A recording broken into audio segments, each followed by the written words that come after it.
barista तिमीले steam आफै गर त ल गरेको तालमा हेरौँ तिमी गर्छ जस्तो लाग्छ मलाई गर्न त गर्छ तल लैजाऊ हात यो यहाँ समात्यो नि त ट्याप्प टक्क होल्ड गर्ने हो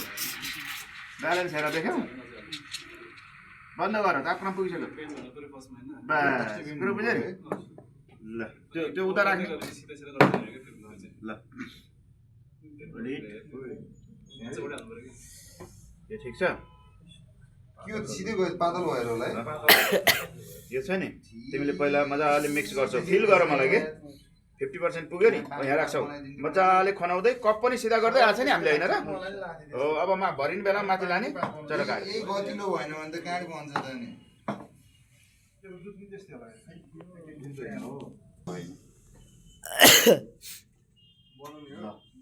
यतिमै होल्ड गरेर काम गर्ने है ल मजाले दुध घुम्न देऊ अब तल हाल्छौ त्यो हातले टक्क होल्ड गर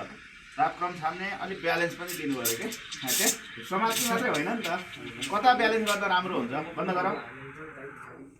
माथि लानु सर बन्द गर्नु र माथि एकैचोटि हुनु पऱ्यो फेरि तलमाथि हुनु भएन तलमाथि भयो भने मिल्दैन फेरि ल लियो कप लियो सबको सेल्फ पालो आउँछ है नातिनी मिक्स गर्यो नि त मजाले होइन र अब भनेको त तिमीले मात्रै खनाउँदै कपलाई सिधा गर्दै जाने हो कपलाई खनाउँदै सिधा गर्दै जाँदै हो टक्क गर्छौ छिट्टो काट्छौ सिधा गर्ने खनाउनु र सिधा गर्दै जानु एकसाथ हुनु पर्दैन त पोखिन्छ होइन र खनाखनाइ गरेपछि त्यहाँ किन फाल्या के हेर्छ तिमीले यहाँ यत्रो बेर बसिरहेको छ हावामा